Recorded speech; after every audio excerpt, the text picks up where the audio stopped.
आपलं शहर आता स्मार्ट होतंय। मग तुम्ही कधी स्मार्ट होताय? स्मार्ट न्यूजचे YouTube चॅनल सबस्क्राइब करा, स्मार्ट बना। नोटिफिकेशनसाठी बेल आयकॉनवर क्लिक करा।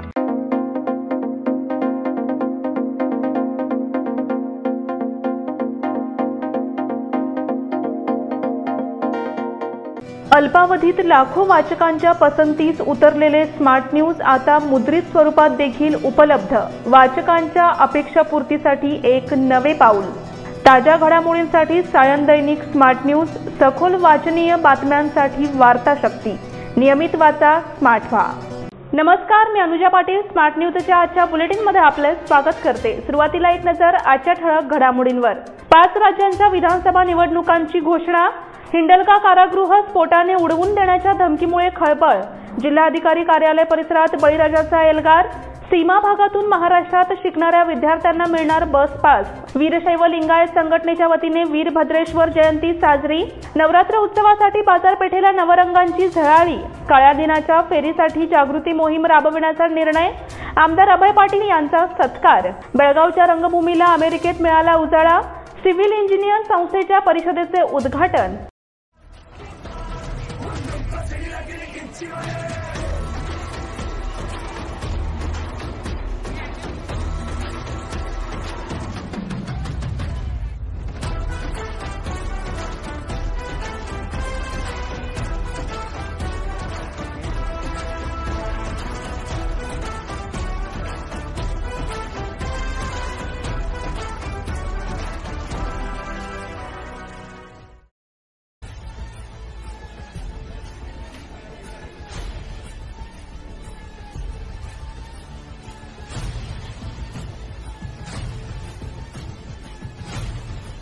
आणि आता पाहूया सविस्तर बातम्या। भारतीय निवडणूक आयोगाने आज 5 राज्यांच्या निवडणुकांच्या तारखा जाहीर केल्या आहेत।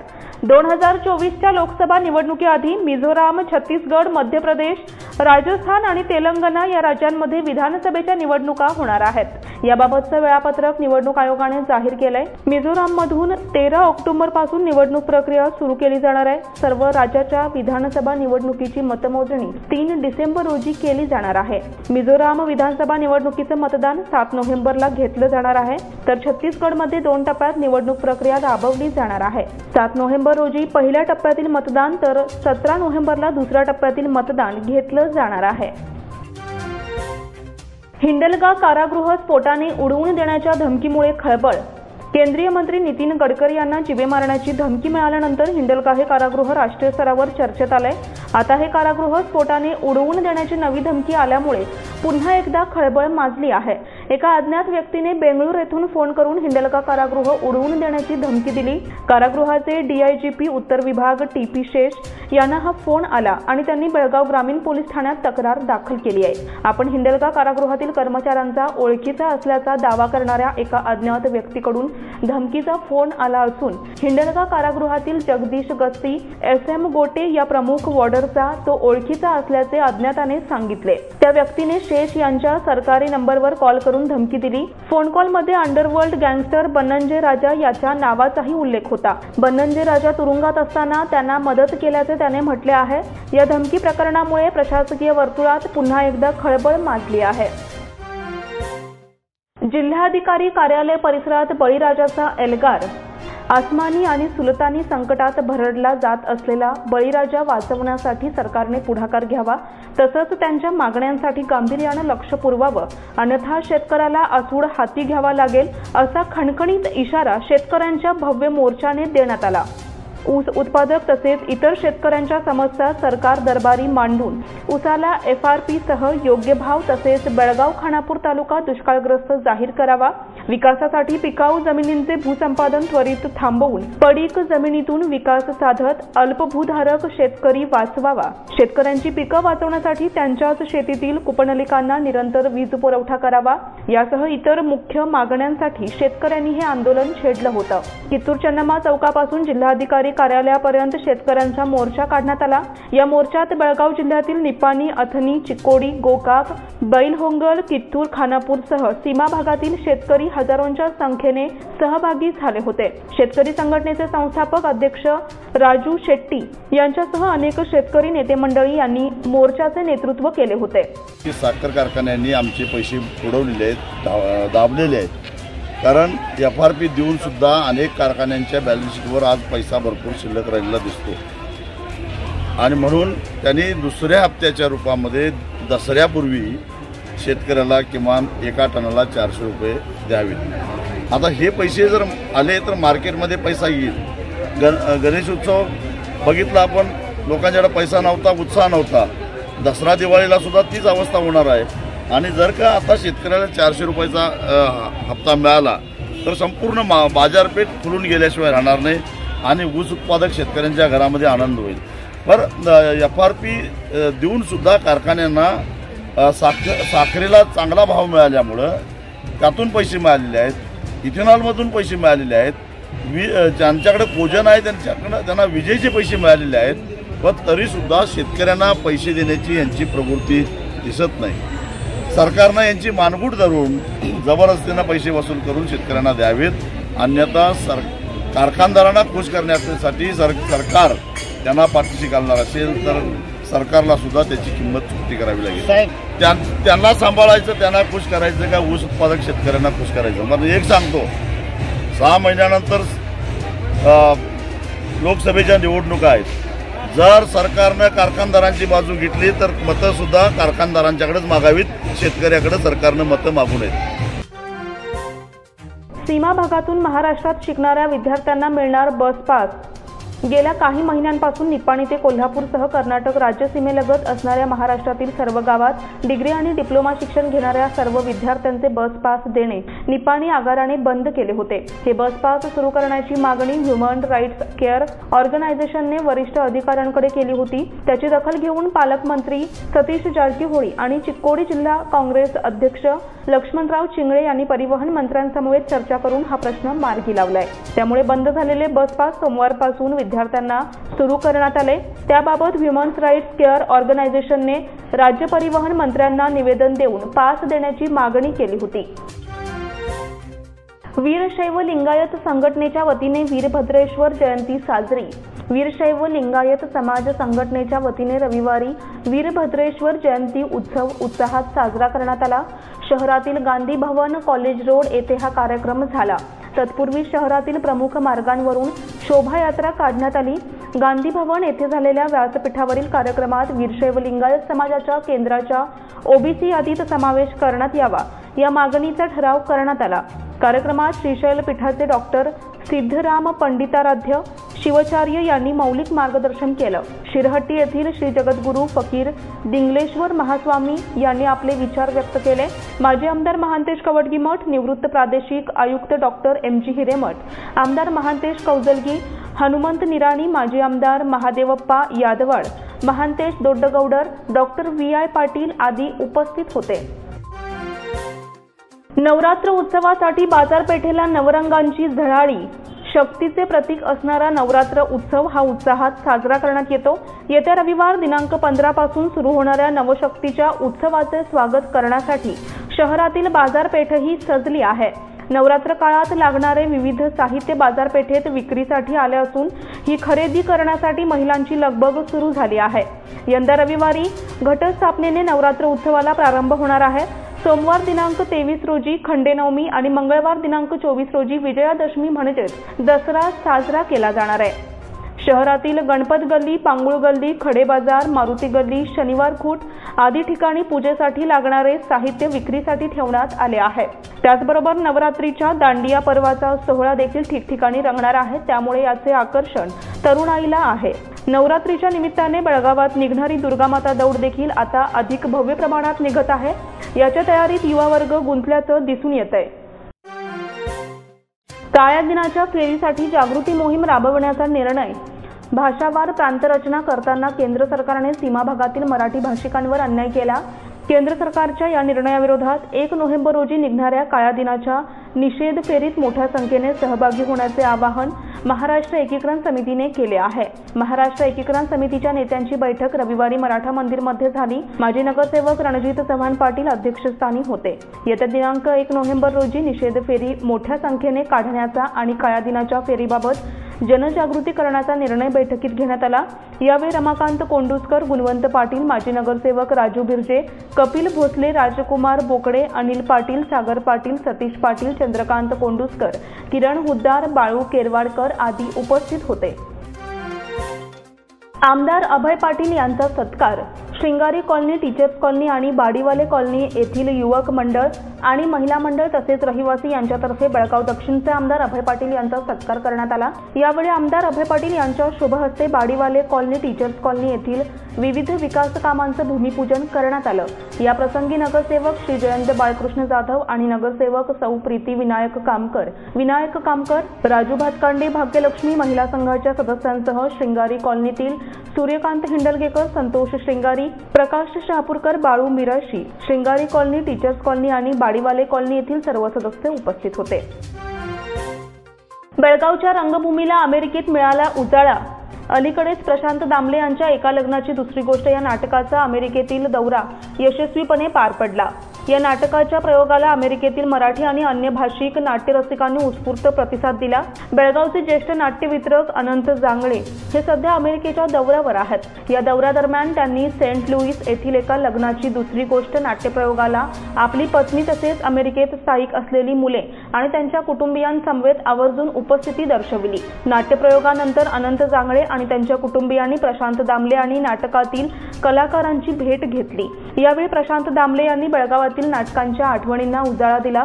बेळगावातील नाट्यरसिक दर्दी आहेत। बेळगावच्या रसिकांना नाटकाची चांगली जाण आहे। आतापर्यंत बेळगावात आपण केलेल्या असंख्य नाटकांना तेथील रसिकांनी उत्स्फूर्त प्रतिसाद दिला होता, अशी आठवण त्यांनी सांगितली। सिव्हिल इंजिनियर संस्थेच्या परिषदेचे उद्घाटन। नागरिकांच्या सुरक्षित आणि उज्ज्वल भविष्यासाठी पाण्याचा जपून वापर करणे आणि त्याचे संवर्धन करणे ही प्रत्येकाची जबाबदारी आहे, असं मत इन्फोसिस प्रतिष्ठानाच्या संस्थापक अध्यक्षा डॉक्टर सुधा मूर्ती यांनी व्यक्त केले। येथील केली संस्थेच्या शताब्दी सभागृहात रविवारी सिव्हिल इंजिनियर्स संस्थेच्या 2 दिवसीय 38व्या राष्ट्रीय अधिवेशनाला प्रारंभ झाला। दी इन्स्टिट्यूट ऑफ इंजिनियर्स तर्फे याचे आयोजन करण्यात आले आहे। दीप प्रज्वलन डॉक्टर सुधा मूर्ती यांच्या हस्ते करून उद्घाटन करण्यात आलं। यावेळी त्यांनी उपस्थितांना मौलिक मार्गदर्शन केलं। केली संस्थेचे कार्याध्यक्ष डॉक्टर प्रभाकर कोरे यावेळी उपस्थित होते। धारवाड IITचे संचालक प्राध्यापक डॉक्टर व्यंकय्या देसाई यांच्या हस्ते कार्यशाळा आणि तांत्रिक वस्तू प्रदर्शनाचे उद्घाटन करण्यात आले। Doctor TG Sitaram, Shivanand Rai, M Nagaraj यांच्यासह मान्यवर यावेळी उपस्थित होते। आता वेळ झाली आहे छोट्याशा विश्रांतीची। तुम्ही पाहत रहा स्मार्ट न्यूज।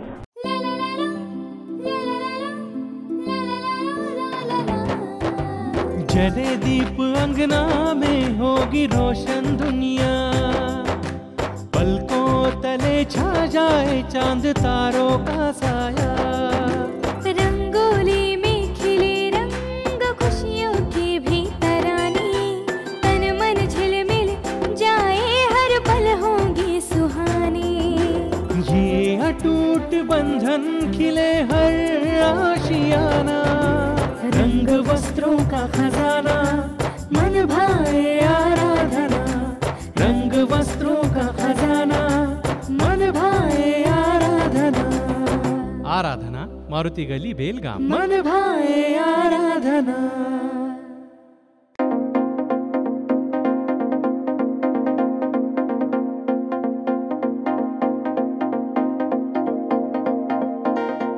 विश्रांतीनंतर पुन्हा एकदा आपलं स्वागत। येत्या शनिवार दिनांक 14 ऑक्टोबरला कंकणाकृती सूर्यग्रहण होणार आहे, परंतु हे ग्रहण भारतातून दिसणार नाही, हे अमेरिकेतून दिसणार आहे, अशी माहिती प्रसिद्ध खगोल अभ्यासक दाक्रू सोमन यांनी दिली।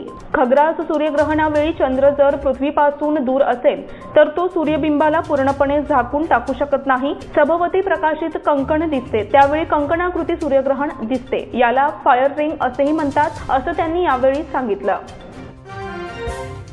वन्यजीव सप्ताहानिमित्त सायकल फेरी संपन्न। वन्यजीव जनजागृतीसाठी वन खात्याकडून विविध उपक्रम राबवण्यात येत आहेत। त्याचाच एक भाग म्हणून रविवारी वन खात्याच्या बुत्रामहट्टी कार्यालयापासून प्राणी संग्रहालयापर्यंत सायकल रॅली काढण्यात आली। सकाळी 6:30 वाजता रॅलीला सुरुवात झाली। मुख्य वन अधिकारी मंजुनाथ चव्हाण यांनी हिरवा ध्वज उंचावून सायकल रॅलीला चालना दिली। वन खात्याच्या कार्यालयापासून सुरू झालेल्या या सायकल रॅलीची सांगता बुत्रामहट्टी प्राणी संग्रहालयात झाली। सायकल रॅलीत DCF शंकर कोलोळीकर, RFO पुरुषोत्तमरावजी, SAF शिवरुद्रप्पा कबडगी यांच्यासह वन खात्याचे कर्मचारी, पर्यावरणप्रेमी, सायकलपटू यांनी सहभाग नोंदविला होता। आर्ट्स सर्कलच्या गायन स्पर्धा उत्साहात संपन्न। आर्ट्स सर्कल बेळगाव या संस्थेच्या वतीने रविवार दिनांक 8 रोजी महिला विद्यालयाच्या गीता हेरेकर सभागृहात आर्ट्स सर्कलच्या वार्षिक स्पर्धा उत्साहात पार पडल्या। अंतिम फेरीसाठी शास्त्रीय गायन, भक्तिगीत गायन आणि संवादिनी वादनासाठी प्रत्येकी 5 स्पर्धकांची प्राथमिक फेरीत निवड करण्यात आली। शास्त्रीय आणि भक्तिगीत गायनातील अंतिम फेरीसाठी दामोदर उर्फ भाई शेवडे, प्रसाद शेवडे आणि मुकुंद गोरे यांनी परीक्षक म्हणून काम पाहिलं। संवादिनी वादनासाठी रवींद्र माने, रोहिणी गणपुले आणि श्रीधर कुलकर्णी यांनी परीक्षक म्हणून काम पाहिलं। परीक्षकांच्या वतीने दामोदर शेवडे यांनी आपलं मनोगत व्यक्त केलं। दामोदर शेवडे आणि अध्यक्ष लता कित्तूर यांच्या हस्ते बक्षीस वितरणाचा समारंभ पार पडला। काहेर विद्यापीठाला UGC तर्फे 12B दर्जा प्रदान। केली अकादमी ऑफ हायर एज्युकेशन अँड रिसर्चला विद्यापीठ अनुदान आयोगातर्फे 12B दर्जा प्रदान करण्यात आलाय। या दर्जामुळे संस्थेचे संशोधक आणि विद्यार्थी भारत सरकार किंवा केंद्र सरकारकडून विविध संशोधन आणि शैक्षणिक उपक्रमांसाठी निधी किंवा अनुदान प्राप्त करण्यास पात्र ठरणार आहेत। काहेरला 12B दर्जाची मान्यता प्राप्त होण्यासाठी विद्यापीठाचे प्राध्यापक वर्गाचे योगदान महत्त्वपूर्ण ठरले आहे, त्यामुळे ही मान्यता प्राप्त झाली आहे। याबद्दल महत्त्वपूर्ण योगदानाबद्दल विद्यापीठाचे कुलपती डॉक्टर प्रभाकर कोरे आणि कुलगुरू डॉक्टर नितीन गंगणे यांनी विद्यापीठ समूहाचे अभिनंदन केले आहे। पोलीस निरीक्षकाच्या नावे अजामीनपात्र वॉरंट। 7 वर्षांपूर्वी धारवाडमध्ये झालेल्या जिल्हा पंचायत सदस्य खून प्रकरणातील पुरावे नष्ट करण्याबरोबरच न्यायालय आणि तपास अधिकाऱ्यांची दिशाभूल केल्याचा आरोप पोलीस निरीक्षक चन्नकेशव टिंगरेकर यांच्यावर आहे। त्यांच्या नावे न्यायालयाने अजामीनपात्र वॉरंट बजावले असून CBI कडून त्यांच्या अटकेसाठी प्रयत्न सुरू आहेत। धारवाड जिल्हा पंचायत सदस्य योगेश गौडा यांचा 15 जून 2016 रोजी खून झाला होता।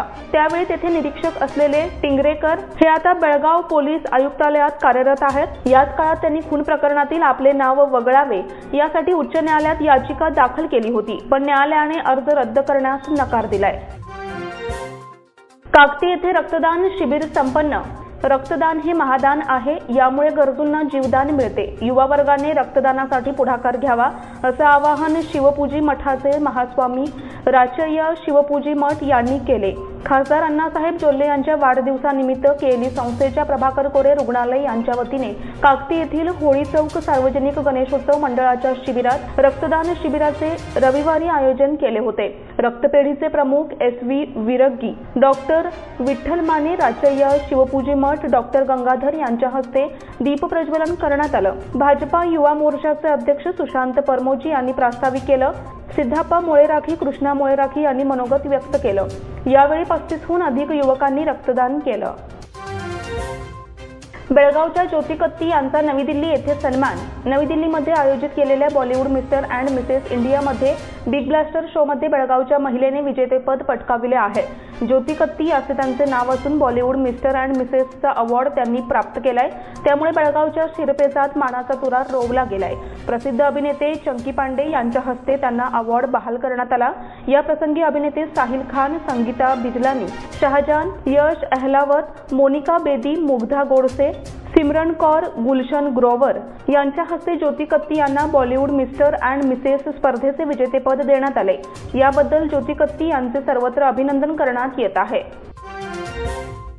निपाणी महादेव मंदिरमधील शिबिरात 101 जणांचे रक्तदान।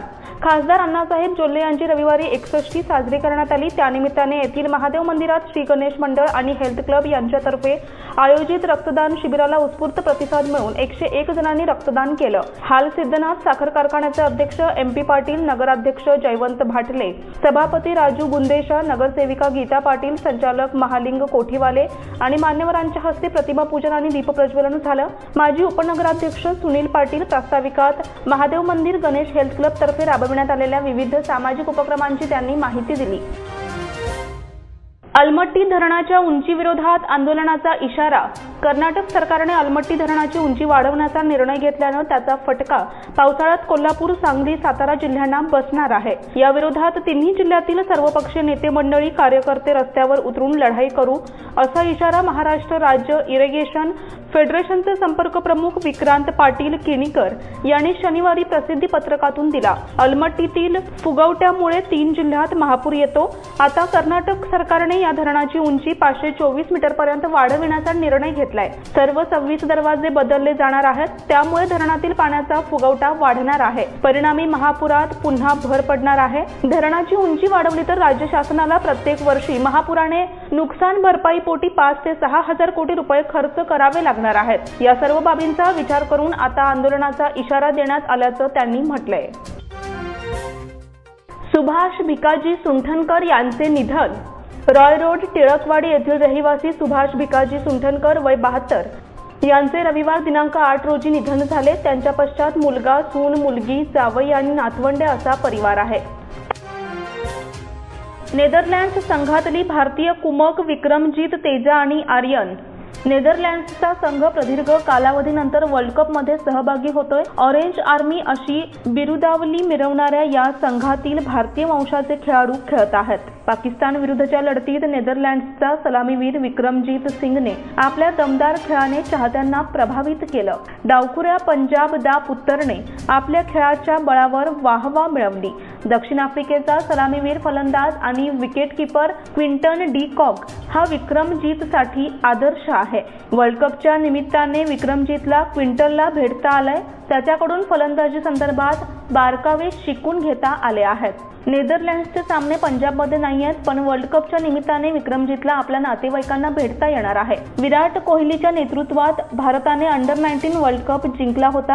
त्या संघातील कोहलीचा सहकारी तरुवर कोहलीच्या बरोबरीने विक्रमजीत सराव करतो. तरुवर नेदरलँड्समध्ये क्लब क्रिकेट खेळायला आलेला असताना दोघांची ओळख आणि मैत्री झाली. तरुवरच्या अकादमीत विक्रमजीत खेळाचे बारकावे जाणून घेतो. जालंधर स्थित BAS या बॅट तयार करणाऱ्या कंपनीने विक्रमजीतला प्रायोजकत्व दिलं.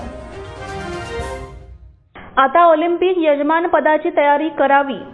यंदाच्या आशियाई क्रीडा स्पर्धेत भारतीय संघाची कामगिरी ऐतिहासिक ठरली. स्पर्धा इतिहासात आपण पहिल्यांदाच पदकांचे शतक पूर्ण केले. आता यापुढे आपल्या खेळाडूंनी, प्रशिक्षकांनी आणि राष्ट्रीय क्रीडा संघांनी कठोर मेहनत घेतल्यास नक्कीच ऑलिम्पिकमध्ये आपण पदकांचा दुहेरी अंक गाठू असा विश्वास भारतीय ऑलिम्पिक संघटनेच्या अध्यक्ष PT उषा यांनी व्यक्त केला. त्याचबरोबर भारताने आता ऑलिम्पिक यजमान पदासाठी प्रयत्न करावे असेही उषा यांनी म्हटले. भारतीय खेळाडूंनी यंदाच्या आशियाई स्पर्धेत दमदार कामगिरी करताना 28 सुवर्ण पदकांसह एकूण 107 पदके जिंकली. गेल्या वेळी आशियाई स्पर्धेत भारताने एकूण 70 पदके जिंकली होती.